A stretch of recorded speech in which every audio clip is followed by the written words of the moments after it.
সুপ্রিয় শিক্ষার্থী বন্ধুরা, কেমন আছো তোমরা? আশা করি ভালোই আছো এবং স্বাস্থ্যবিধি মেনে ঘরে আছো।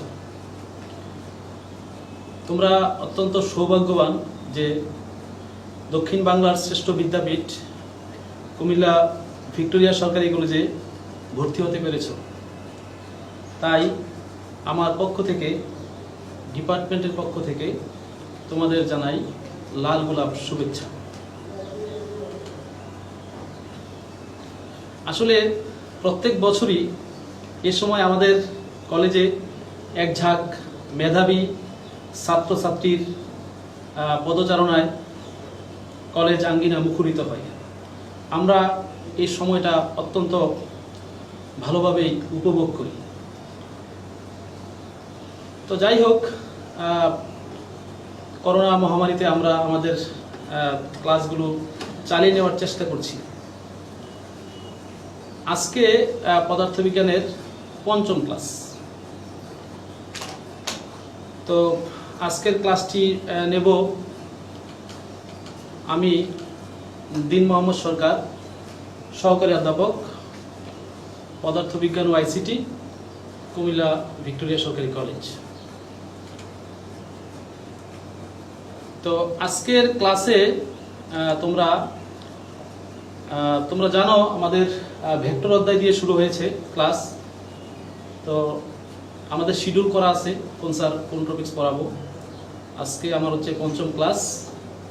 তো আজকের ক্লাসে তোমরা যা শিখতে পারবে, যা জানতে পারবে, এই বিষয়গুলো আমি আলোচনা করব। আরেকটা আমার হচ্ছে পদার্থবিজ্ঞানে ক্যালকুলাসের প্রয়োজনীয়তা ব্যাখ্যা করতে পারবে। তো আজকের ক্লাসটা একটা সুবিধা আছে, সেটা হলো ভেক্টরের ক্লাস যেহেতু রিলেটেড, মানে একটা ক্লাস না করলে পরবর্তী ক্লাস স্টুডেন্টরা বুঝতে পারে না। কিন্তু আমার এই ক্লাসটা মানে আগের ক্লাস কেউ না করলেও ক্লাসটা মনোযোগ দিয়ে শুনলে আশা করি বুঝতে পারবে। তো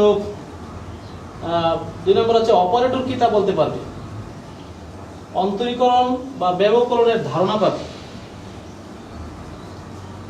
ভেক্টর ডিফারেন্সিয়াল অপারেটর বা ল্যাপ্লা অপারেটর সম্পর্কে ধারণা পাবে,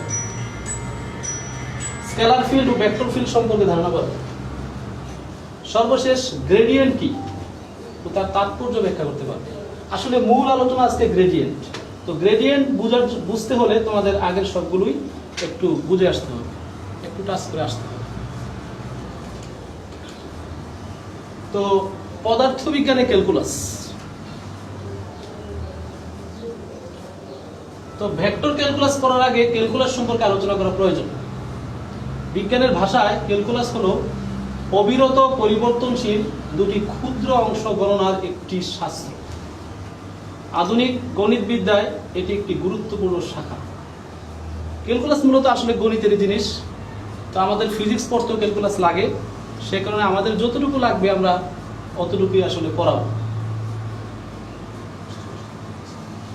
মানব সভ্যতার গোড়ার দিকে মানুষ যখন সংখ্যা আবিষ্কার করেন, তখন হিসাব সংরক্ষণ প্রক্রিয়ায় নুড়ি পাথর ব্যবহার করা হতো বলে ধারণা করা হয়।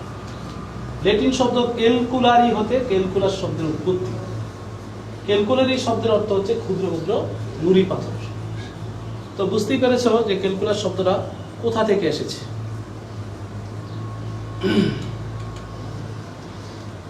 ক্যালকুলাসের শাখা, ক্যালকুলাসের দুটি শাখা। একটা হচ্ছে ডিফারেন্সিয়েশন বা অন্তরীকরণ, আরেকটি হচ্ছে ইন্টিগ্রেশন বা সমাকলন।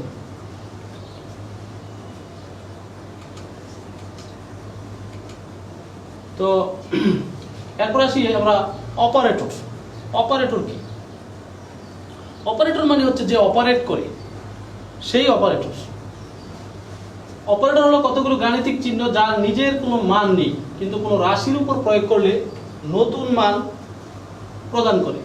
এর দ্বারা একটি রাশিকে অন্য রাশিতে রূপান্তর করা যায়। যেমন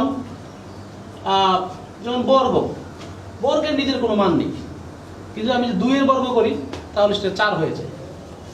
ঘন, ঘনের নিজের কোনো মান নেই, আমি যদি 3 এর ঘন করি 3 × 9 3 × 27 হয়ে যায়। তদ্রূপ লগ, সাইন, কোস এগুলো নিজের কোনো মান নেই, নির্দিষ্ট কোনো মান নেই, কিন্তু এরা অপারেটর।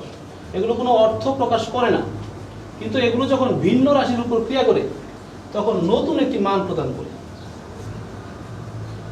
এটা আসলে 22 না, 2 স্কোয়ার। 2 স্কোয়ার মানে হচ্ছে 4, রুট 4 মানে 2। তার মানে রুটের কোনো মান নেই, লগের কোনো মান নেই। তো বুঝতেই পেরেছ অপারেটর কি জিনিস। তো আমরা অপারেটর সম্পর্কে আরো বিস্তারিত বলবো। এখন আসি ক্যালকুলাসের প্রধান যে দুটি শাখা, ডিফারেন্সিয়েশন এবং ইন্টিগ্রেশন। আমরা জাস্ট একটু ধারণা দেব মাত্র। ডিফারেন্সিয়েশন বা অন্তরীকরণ ক্যালকুলাসে ব্যবহৃত অপারেটর হচ্ছে, অর্থাৎ অন্তরীকরণের যে অপারেটরটা ব্যবহার করে সেটার নাম হচ্ছে ddx। এটা কিন্তু d বাই dx না, অনেকে ভুলে d বাই dx বলে। এটার নাম হবে ddx। এর নিজস্ব কোনো অর্থ নেই, কিন্তু এটি যদি y এর উপর ক্রিয়া করে তাহলে আমরা বলি dy dx। এখানে dy dx হচ্ছে x এর ক্ষুদ্রাতি ক্ষুদ্র পরিবর্তনের জন্য x এর সাপেক্ষে y এর পরিবর্তনের হার বা x এর সাপেক্ষে y এর বৃদ্ধির হার। ঠিক আছে? এই অন্তরীকরণ ক্যালকুলাসের সাহায্যে অনেক চমৎকার চমৎকার জিনিস, যেগুলো তোমরা সাধারণ সূত্র দিয়ে বের করতে পারবে না, সেগুলো বের করা যায়। যেমন বক্ররেখার কোনো বিন্দু ঢাল, কোনো চলমান বস্তুর গতিবেগ, ত্বরণ বা যে কোনো পরিবর্তনের হার ইত্যাদি অন্তরীকরণের সাহায্যে নির্ণয় করা যায়।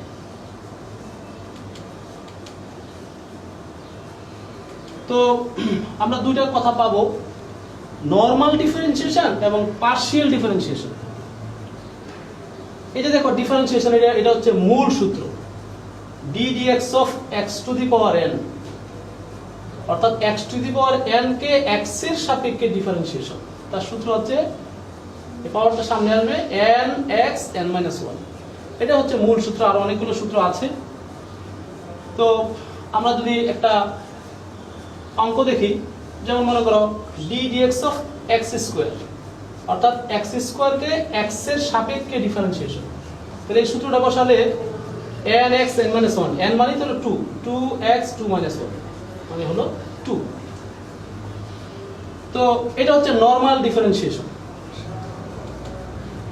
এখানে দেখো x এর সাপেক্ষে করতে বলেছে, কিন্তু এখানে কিন্তু চলক x ও আছে y ও আছে।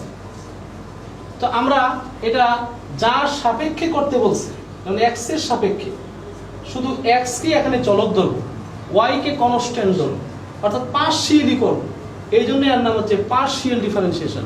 আর সেই ক্ষেত্রে আমরা d ব্যবহার করি না, আমরা ডেল ব্যবহার করি। এটার নামই হচ্ছে পার্শিয়াল ডিফারেন্সিয়েশন। y কিন্তু চলক আসলে, কিন্তু যেহেতু পার্শিয়াল ডিফারেন্সিয়েশন আমি পার্শিয়ালি করব, সে কারণে y কে আমি কনস্ট্যান্ট রেখেছি, y কিউব যা আছে তাই আছে। এটাকে আমি সূত্র বলাইছি যে nx n - 1, তার মানে 2y কিউব। এটি হচ্ছে নরমাল ডিফারেন্সিয়েশন এবং পার্শিয়াল ডিফারেন্সিয়েশন। যেমন এখানে দেখো, এটাকে কিন্তু আমি x এর সাপেক্ষে করতে বলিনি, আমি করতে বলেছি y এর সাপেক্ষে। তাহলে আমি x টা এখানে আমার কনস্ট্যান্ট, আর y কে আমি ডিফারেন্সিয়েশন করব, এই যে nx n - 1 3x square y square. আশা করি তোমাদের নরমাল ডিফারেন্সিয়েশন এবং পার্শিয়াল ডিফারেন্সিয়েশন ক্লিয়ার। তারপর আসো ইন্টিগ্রেশন বা সমাকলন। ইন্টিগ্রেশন মানে হচ্ছে সমষ্টি, সামেশন, যোগফল। তার বাংলায় যোগজীকরণও বলে। যোগজীকরণ ক্যালকুলাসে ব্যবহৃত অপারেটর হচ্ছে, মানে ইন্টিগ্রেশনে যে অপারেটরটা ব্যবহার করে তার নাম হচ্ছে এই যে চিহ্নটা, ইন্টিগ্রেশন। এর নিজস্ব কোনো অর্থ নেই, কিন্তু এটি যদি dx এর উপর ক্রিয়া করে, ইন্টিগ্রেশন অফ dx, তাহলে আমরা পাই x। তাহলে এই যে সাইনটা, তার কিন্তু কোনো মান নেই, এটা dx এর উপর ক্রিয়া করে আমরা পেয়ে গেলাম x। এটাই হচ্ছে ইন্টিগ্রেশন। তো এই ইন্টিগ্রেশনের সাহায্যে অনেক সুন্দর সুন্দর জিনিস আমরা বের করতে পারি, যেগুলো গণিতে তোমরা বিস্তারিত করবে, যেগুলো তোমরা নরমাল সূত্র দিয়ে বের করতে পারো না। যেমন কোনো বক্ররেখার দৈর্ঘ্য, বক্ররেখা দ্বারা আবদ্ধ স্থানের ক্ষেত্রফল, কোনো ঘনবস্তুর আয়তন ইত্যাদি ইন্টিগ্রেশনের সাহায্যে নির্ণয় করা যায়। এই যে আমরা যদি একটা ইন্টিগ্রেশনের অঙ্ক দেখি, এই যে ইন্টিগ্রেশন অফ 9x⁴ dx, তাহলে dx মানে কার সাপেক্ষে করতে বলেছি? x এর সাপেক্ষে। তাহলে x টা হচ্ছে এখানে, চলো তাহলে x বাদে বাকি সব কনস্ট্যান্ট, তাহলে 9 টা বাইরে নিয়ে গেলাম। তারপরে ইন্টিগ্রেশনের প্রধান সূত্র হচ্ছে এটা, integration of x⁴n dx, x⁴n+1 by n+1, এটা হচ্ছে ইন্টিগ্রেশনের প্রধান সূত্র। এটা কিভাবে আসছে এটা গণিতে তোমরা পড়বে। তো এই সূত্রটা যদি আমরা এখানে অ্যাপ্লাই করি, তাহলে দেখো x⁴n+1, তাহলে x⁴+1 বাই n+1, 4+1, তাহলে 4 + 1 5, 9/5 x⁵, তাহলে এটার ইন্টিগ্রেশন হচ্ছে এটা।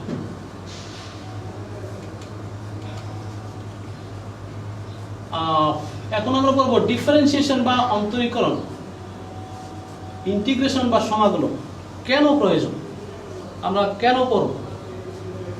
তো আমি একটা ছোট্ট উদাহরণ দেই। দেখো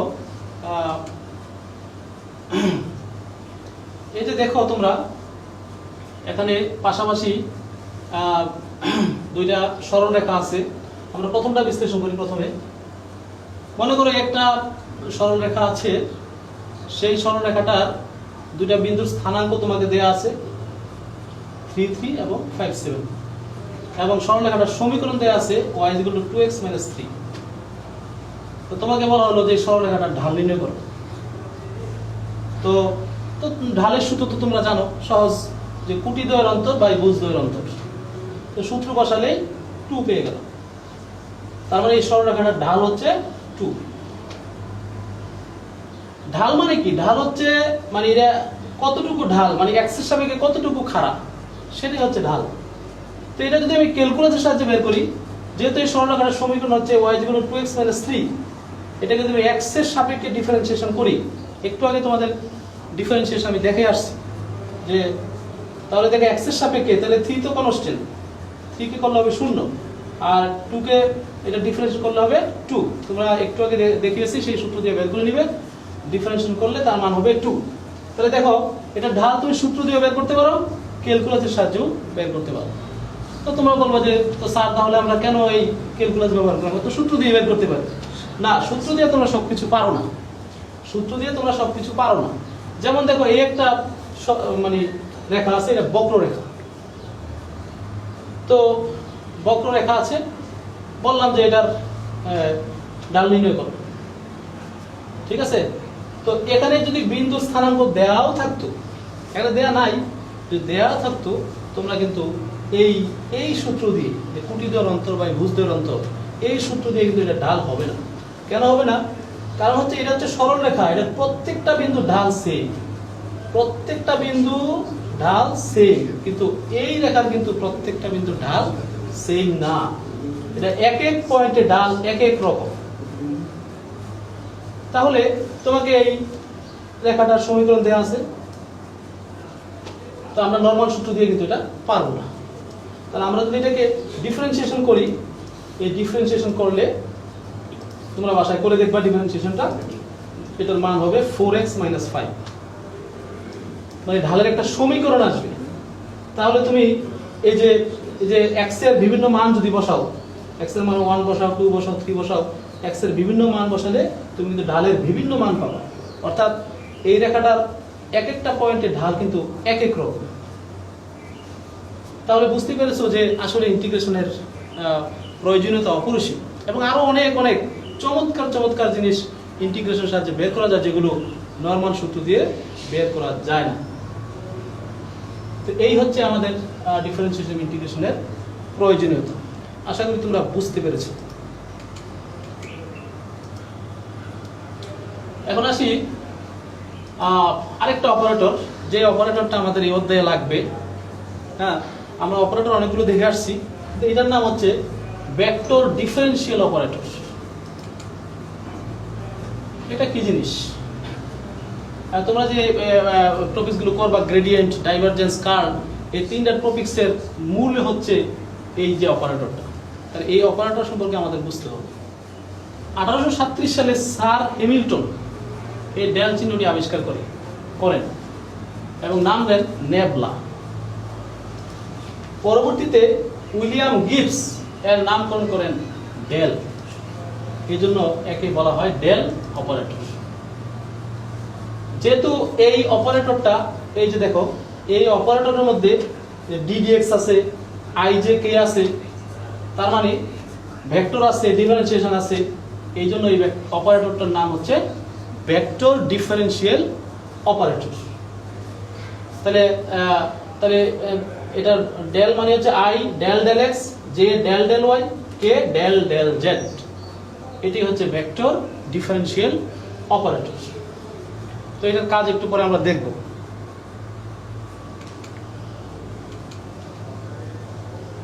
আচ্ছা, তো আমরা একটু পরে আমাদের মূল টপিক গ্রেডিয়েন্ট পড়াবো। তো গ্রেডিয়েন্ট পড়ার আগে আমাদের আরেকটা জিনিস বুঝতে হবে যে স্কেলার ফিল্ড এবং ভেক্টর ফিল্ড। তোমরা পড়ে আসছো 19 থেকেই, ইন্টার উপর বা যে স্কেলার রাশি এবং ভেক্টর রাশি। তো আমাদের একটু বুঝতে হবে স্কেলার ফিল্ড কি এবং ভেক্টর ফিল্ড কি।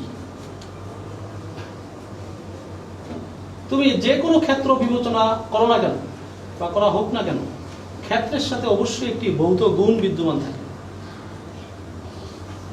ক্ষেত্রের সাথে সংশ্লিষ্ট ভৌত গুণ যদি স্কেলার হয় তাহলে এটি স্কেলার ক্ষেত্র, আর ক্ষেত্রের সাথে সংশ্লিষ্ট ভৌত গুণ যদি ভেক্টর হয় তাহলে সেটি ভেক্টর ক্ষেত্র। যেমন কোনো একটি কক্ষে যদি একটি বাল্ব থাকে তাহলে কক্ষের সব জায়গায় কিন্তু আলোর তীব্রতা সমান হবে না। কক্ষের কোন পয়েন্টে কি পরিমাণ আলো যদি আমি একটি সমীকরণ দিয়ে প্রকাশ করতে পারি তাহলে এটি একটি স্কেলার ফিল্ড, কারণ এখানে কোনো দিকের প্রয়োজন নেই। কোন পয়েন্টে কি পরিমাণ আলো আছে, আলোর তীব্রতা আছে, তুমি পরিমাপ করবে একটা সমীকরণ দিয়ে, সেখানে কোনো দিকের প্রয়োজন নেই, সেটি হচ্ছে একটা স্কেলার ফিল্ড। আবার যদি বলি যে কোন পয়েন্টে কি পরিমাণ বায়ু প্রবাহিত হচ্ছে, তাহলে বায়ু কিন্তু নির্দিষ্ট দিক আছে, তাহলে সেটা কিন্তু আর ওই পয়েন্টটা কিন্তু আর স্কেলার ফিল্ড রইল না, এখন হয়ে গেল সেটা ভেক্টর ফিল্ড। তাহলে দেখতে পাচ্ছ যে একই জায়গায় একই পয়েন্টে সেটা স্কেলার ফিল্ড হিসাবেও কাজ করে, আবার ভেক্টর ফিল্ড হিসাবেও কাজ করে। এখন আমরা যাব আমাদের মূল আলোচনায় গ্রেডিয়েন্ট। গ্রেডিয়েন্ট কি জিনিস? গ্রেডিয়েন্ট আমি যদি প্রথম কথায় বলতে চাই যে গ্রেডিয়েন্ট হলো কোনো স্কেলার ফিল্ডকে ভেক্টর ফিল্ডে রূপান্তর করার একটি কৌশল মাত্র। ভেক্টর অপারেটর ডেল দ্বারা কোনো একটি scalar function phi x y z, যে একটা স্কেলার ফাংশন, একে অন্তরীকরণ করলে পাই আমরা ডেল ফাই।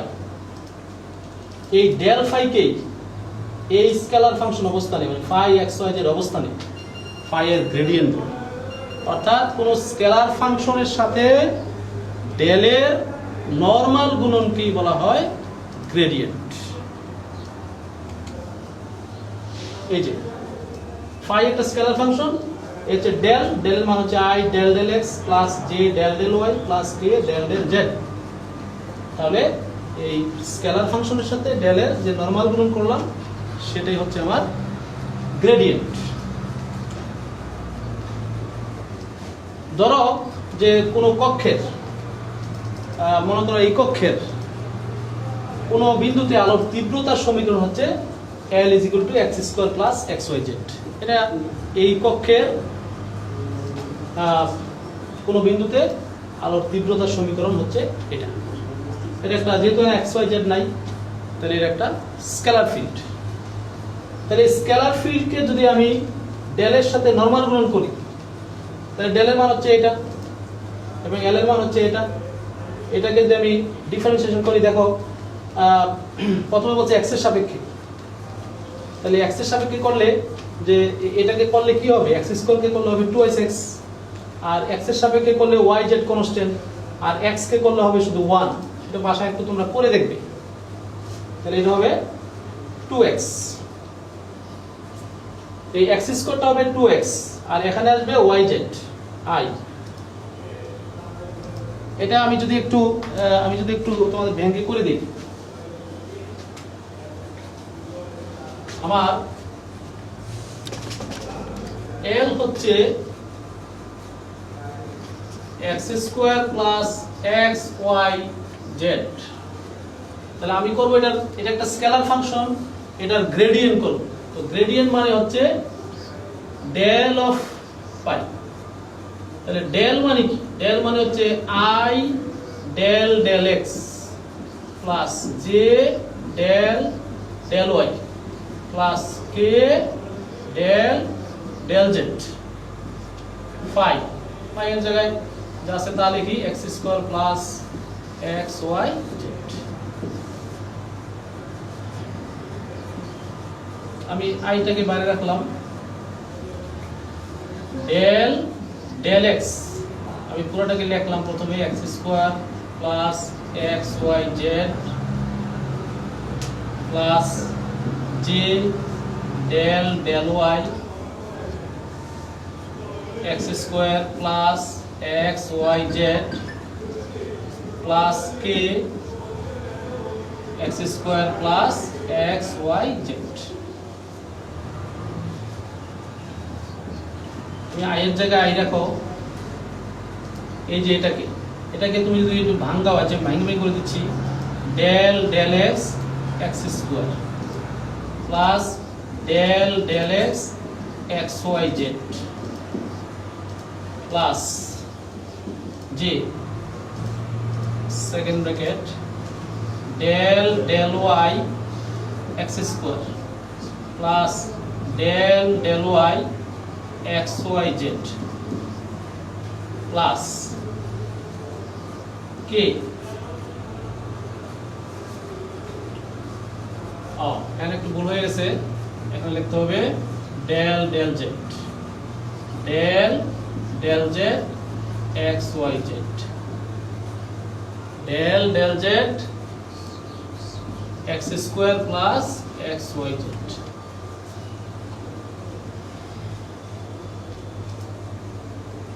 হ্যাঁ, তাহলে আমি ভাঙি del del z x square plus del del z x y Z.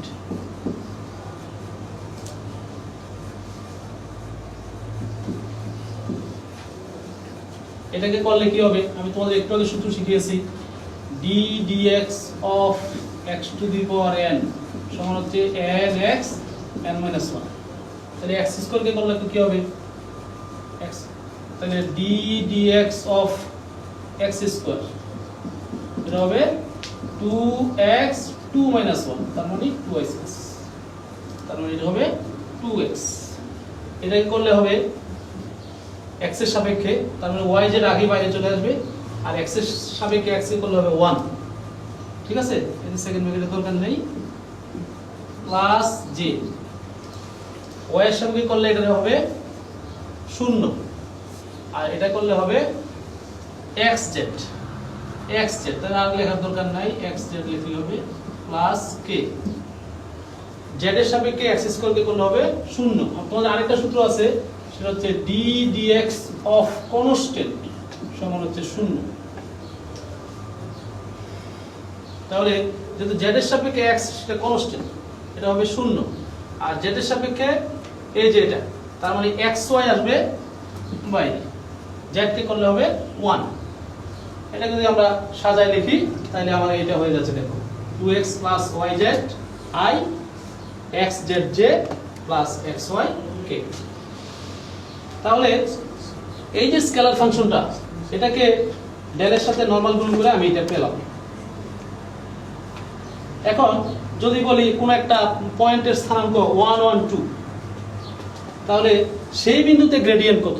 তাহলে আমি xy z এর মান যদি বসিয়ে দেই, তোমরা যদি বসাও তোমরা পাবা এটা 4i + 2j + k। তাহলে কোন একটা পয়েন্টে আমরা গ্রেডিয়েন্ট পেলাম 4i + 2j + k, তার মানে কি? এই যে গ্রেডিয়েন্টটা পেলাম তার মানে কি? তার মানে হচ্ছে যে এখানে করে করে দেওয়া আছে, আমি বোর্ডে যেটা দেখাইছি সেটা কিন্তু এখানে ভেঙে ভেঙে করে দেওয়া আছে, তোমরা বাসায় দেখবে। তো এত বিন্দুতে গ্রেডিয়েন্ট এত পেলাম, তার মানে কি? তার মানে হচ্ছে যে ওই পয়েন্টটাতে দাঁড়িয়ে যদি এই যে একটা ভেক্টর, এই ভেক্টরটার দিকে মুভ করে, তাহলে আলোর তীব্রতা তাড়াতাড়ি বাড়বে। এটাই হচ্ছে গ্রেডিয়েন্ট। তাহলে গ্রেডিয়েন্ট হচ্ছে একটা ভেক্টর কোয়ান্টিটি। আর এটা যদি মান বের করি আমি, তাহলে মান হবে আমার এই যে √21। এটা দিয়ে বোঝায় এই ফাংশনটির সর্বোচ্চ বৃদ্ধির হার। তার মানে এই ভেক্টরটার দিক দিয়ে বোঝায় যে এই ভেক্টরটির দিকে মুভ করলে মানে আলোর তীব্রতা তাড়াতাড়ি বাড়বে, এবং মান দিয়ে বোঝায় ফাংশনটির সর্বোচ্চ বৃদ্ধির হার।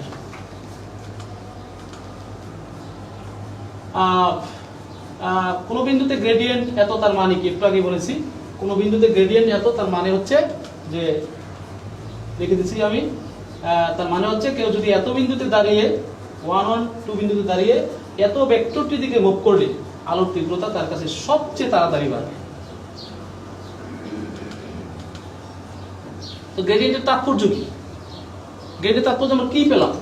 এক নম্বর হচ্ছে একটি স্কেলার ক্ষেত্রের গ্রেডিয়েন্ট হলো একটি ভেক্টর ক্ষেত্র। তোমরা দেখতে পেরেছো একটু আগে আমরা স্কেলার ফিল্ডকে ডেলের সাথে নরমাল গুণ করে আমরা কি পেয়েছি?